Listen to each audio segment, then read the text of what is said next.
नमस्कार, live India हर पल में आपका स्वागत है। मैं हूं काजल मेहता। शाम की खबरों की शुरुआत करते हैं। भाजपा कार्यालय में एक प्रेस वार्ता आयोजित की गई, जिसमें प्रदेश महामंत्री प्रदीप वर्मा ने कहा कि पिछले 10 सालों में प्रधानमंत्री नरेंद्र मोदी की सरकार ने देश को आगे ले जाने का काम किया, जबकि मनमोहन सिंह की सरकार में सिर्फ घोटालों का इतिहास रहा, जिस कारण उनके कार्यालय में देश काफी नीचे पायदान पर चली गई थी। आज का भारत विकसित भारत है। और कुछ कहा महामंत्री प्रदीप वर्मा ने, डाली एक नजर। हमारे सामने तुलना करने की दृष्टि से दो कार्यकाल हैं। एक यूपीए का कार्यकाल जो 2004 से 2014 तक का, करीब 10 वर्षों का, और 2014 से लेकर के अब 2024 चल रहा है। आदरणीय प्रधानमंत्री नरेंद्र भाई मोदी जी के नेतृत्व में एनडीए गठबंधन के सरकार का 10 साल। इन दोनों 10 वर्षों के जब आर्थिक पहलुओं पे हम विचार करते हैं, तुलनात्मक अध्ययन करते हैं, तो बहुत सारी बातें हैं जो हमारे सामने आती हैं।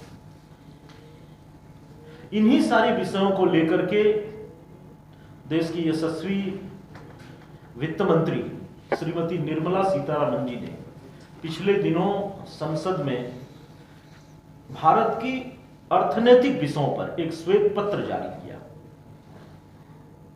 यह श्वेत पत्र वास्तव में तो 2014 में ही हमें जारी करना चाहिए था।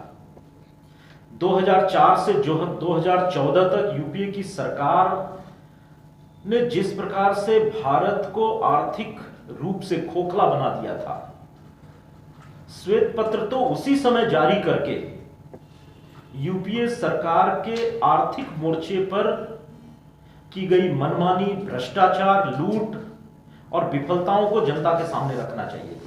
दुनिया के सामने भारत की बदनामी होती, भारत का आर्थिक खोखलापन पूरी दुनिया के सामने उजागर हो जाता। हमें तो थोड़ा पॉलिटिकल लाभ जरूर मिलता, लेकिन भारत की बदनामी होती। राष्ट्र को सर्वप्रथम मान करके, राष्ट्र सेवा को सर्वोपरि मानने वाला राजनीतिक दल भारतीय जनता पार्टी और उसके नेता आदरणीय नरेंद्र भाई मोदी को यह स्वीकार नहीं था। और अब जब यूपीए और एनडीए के कार्यकाल के 10-10 वर्ष हमारे सामने हैं, तो वैसे में श्रीमती निर्मला सीतारमण जी ये श्वेत पत्र लेके आई। और इस श्वेत पत्र का जब आप अध्ययन करेंगे, इसमें जो तथ्य उल्लेखित है, जो आंकड़े प्रस्तुत किए गए हैं, तो आप आश्चर्यचकित रह जाएंगे कि देश को किस स्थिति में यूपीए सरकार ने 10 वर्षों में पहुंचा दिया था। देश किस स्थिति में 2014 में आदरणीय प्रधानमंत्री नरेंद्र भाई मोदी को प्राप्त हुआ था, और आज देश इस 10 वर्षों में कहां से कहां तक पहुंचा है।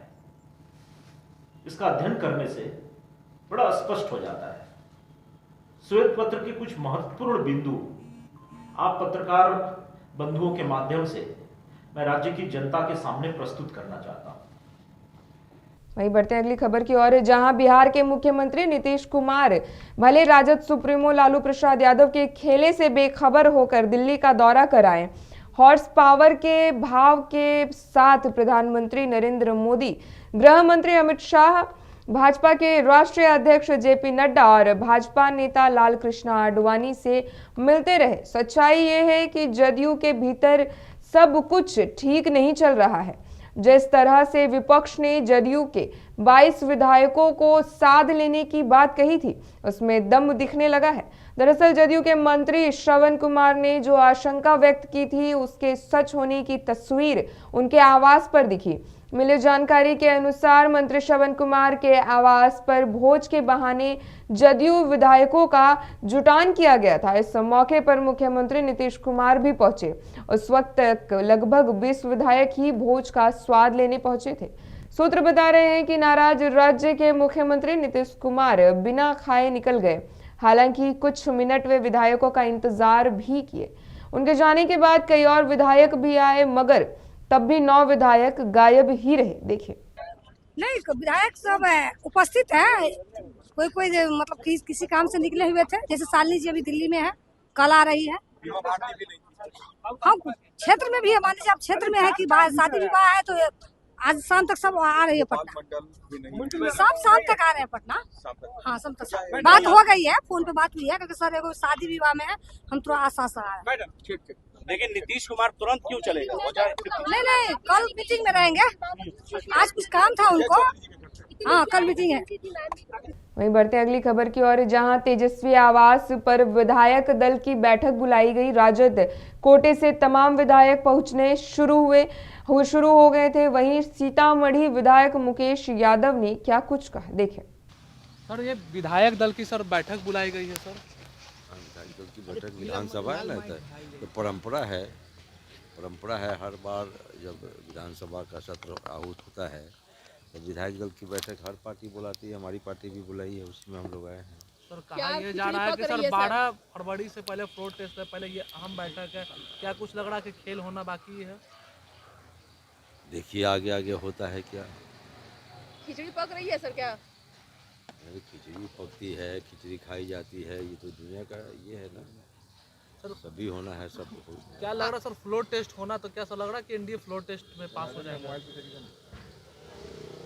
लगता तो नहीं है, अब तो फ्लोर टेस्ट है वहाँ मालूम होगा, लेकिन हम लोग तो समझ रहे हैं कि जो राज्य की राजनीति है, जो देश की राजनीति है, उसमें मैं समझता हूँ कि वैसे सारे विधायक जिनको ये लग रहा होगा कि संविधान, देश की संस्था, देश की व्यवस्था की जो ध्वस्त किया जा रहा है, बर्बाद किया जा रहा है, उसमें वैसे सोच रखने वाले सारे लोग हम लोग उधर कह रहे हैं कि संख्या बल से ज़्यादा हमारे पास विधायक है फ्लोर टेस्ट के लिए, जेडीयू की तरफ से कहा जा रहा है, बड़े नेताओं तो कहेंगे ना, अभी तो बताएगा आपको, अब कहाँ समय। आप लोगों को क्या लगता है कम है संख्या?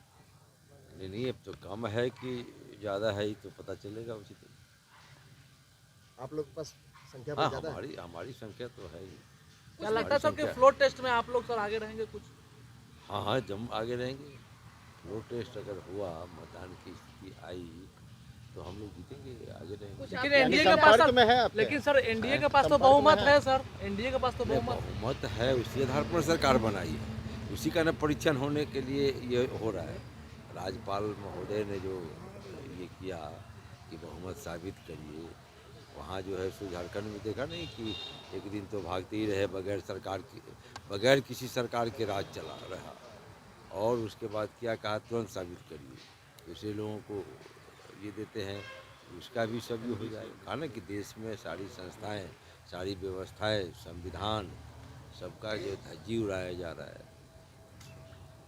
कुछ विधायक सर क्या सर एनडीए के विधायक आप लोग के संपर्क में हैं?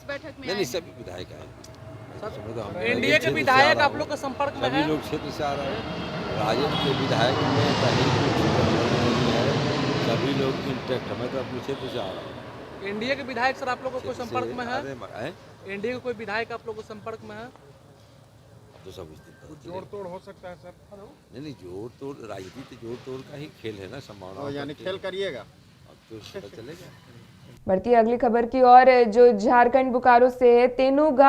तेनुघाट अतिथि गृह में आजसू पार्टी के केंद्रीय सचिव सह पेटरवार प्रखंड प्रभारी कुलदीप प्रजापति के अध्यक्षता में एक बैठक की गई।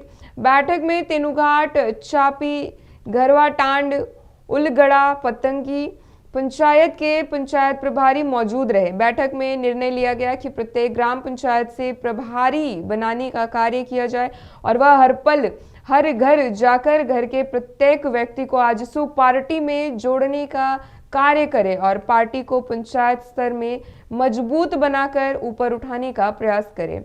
इस मुद्दे पर सचिव कुलदीप प्रजापति ने क्या कुछ कहा, सुने। कार्यकर्ताओं को जो है पंचायत प्रभारी और ग्राम प्रभारी की बैठक की गई है, और ये प्रत्येक पंचायत में जितने भी हमारे विकास कार्य किए हैं विधायक जी और सांसद जी, उस कड़ी को हम लोग अभी प्रत्येक घर घर जाकर पहुंचाने का काम करेंगे और ज़्यादा जो लोगों को हम जोड़ने का काम करेंगे, जिससे सदस्यता बढ़ेगी और आने वाले विधानसभा और लोकसभा में हमारी जो मजबूत स्थिति होगी, वो इसके लिए हम लोग तैयारी बैठक चल रही है।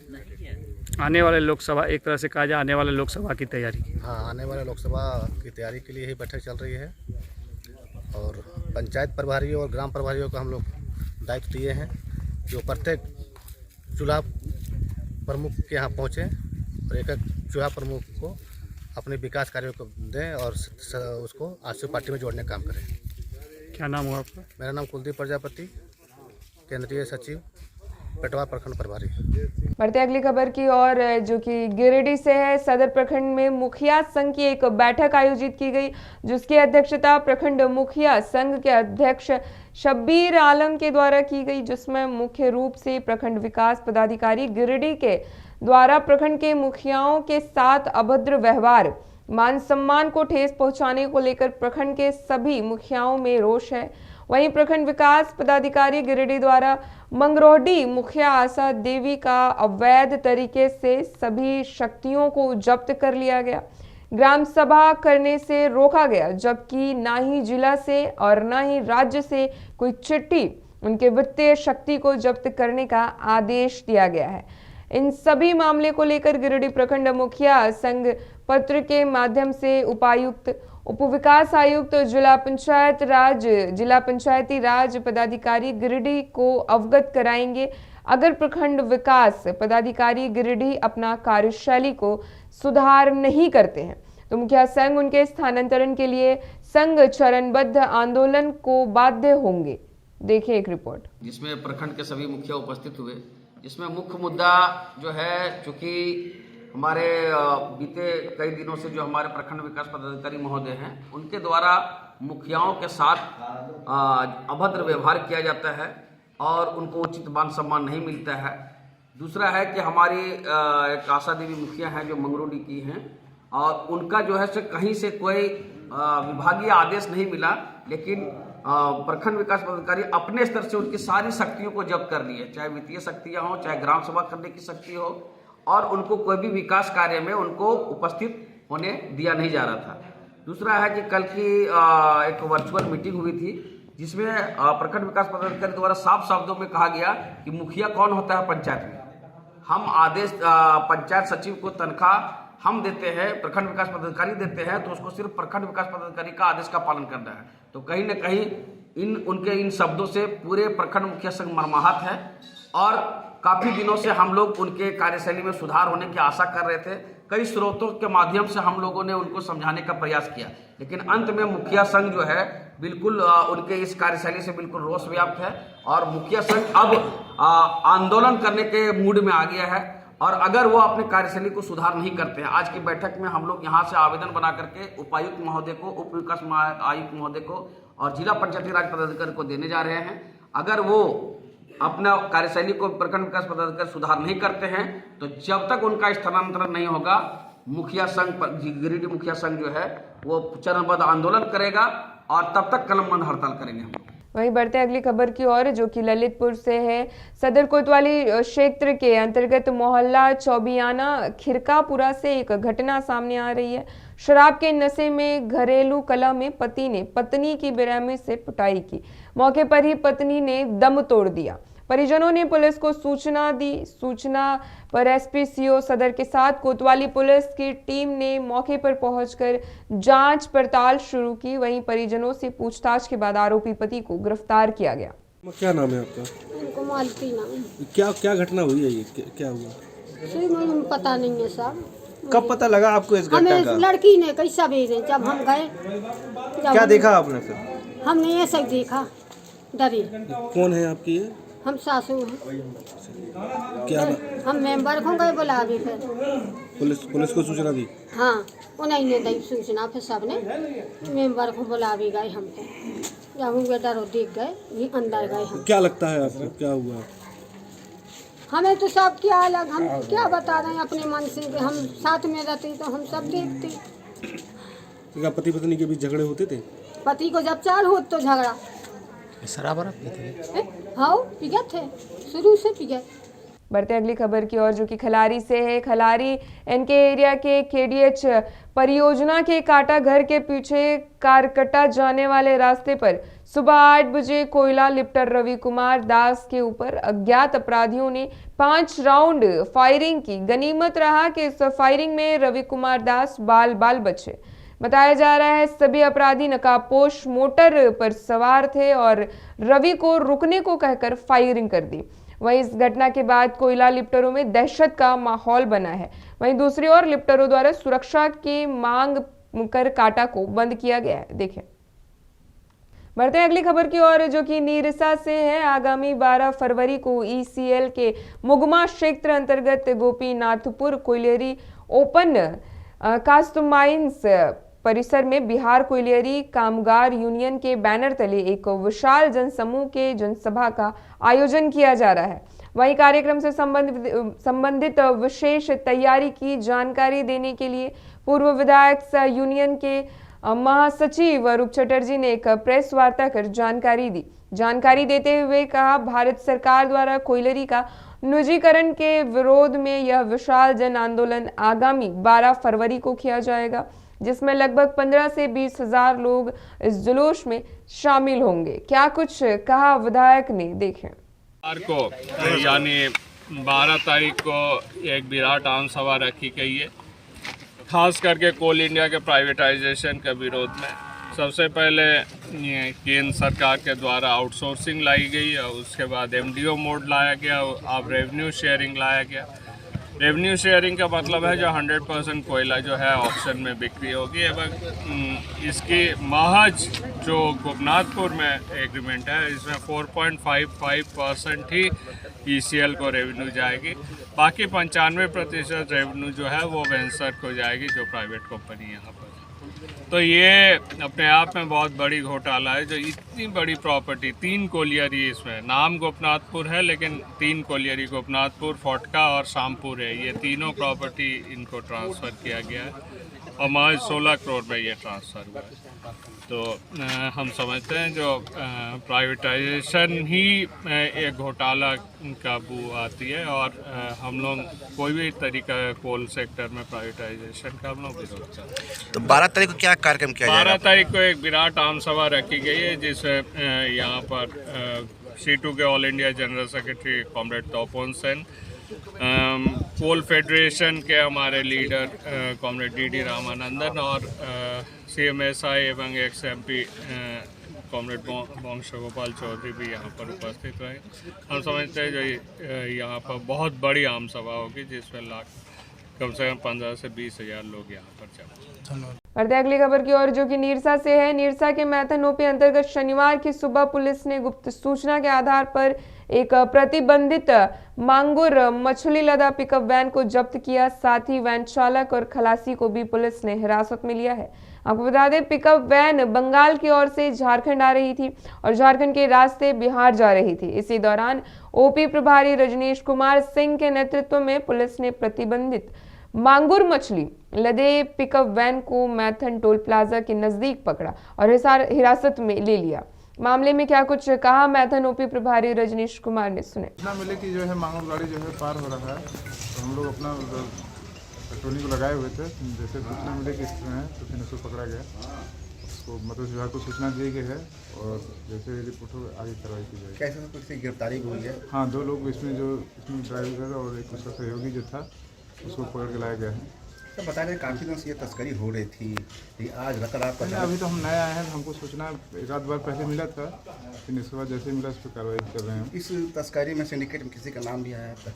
नहीं, अभी तो ऐसा कुछ नहीं है, सूचना है, लेकिन अभी जब तक हम वेरीफाई किसी का नाम लेना उचित नहीं है। जैसे हम उसको वेरीफाई करके उसके बाद जैसे वो कार्रवाई करेंगे। आगे इस पर क्या कार्रवाई है जो मामलों से पकड़ाया गया है? इस पर मत्स्य विभाग को सूचना दी गई है, फिर रांची के लिए जांच में भेजा जाता है। उसके बाद जैसा वहाँ रिपोर्ट आएगा उसके आधार पर केस दर्ज कर आवेदन कार्रवाई की जाएगी। बहुत लंबा प्रोसेस होता है इसका। हाँ, वही चीज़ इसीलिए फंस गए थे, पूरा रांची जाना पड़ा, यहाँ तक लास्ट में लग रहा 5-6 दिन बाद इसको दफनाया गया। हाँ, वही ड्राइवर खलासी जो पकड़ा सर, उसका नाम तो देखना होगा, नाम हमको याद नहीं। मुकेश, क्या नाम हम लोग का? बढ़ते अगली खबर की ओर, जो कि काफी दिलचस्प है। मन में कुछ अच्छा करने की इच्छा और दृढ़ संकल्प हो तो तमाम बाधाएं दूर हो जाती है।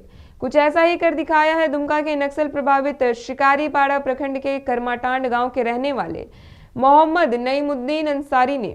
नईमुद्दीन अंसारी अपने बंजर और पथरीले जमीन पर ऑर्गेनिक सब्जियों का उत्पादन कर रहे हैं।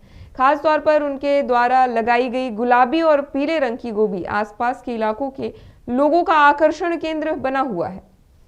बताते चले, दुमका जिले के शिकारीपाड़ा महाविद्यालय में लिपिक के पद पर कार्यरत मोहम्मद नईमुद्दीन अंसारी करमाटांड गांव के रहने वाले हैं।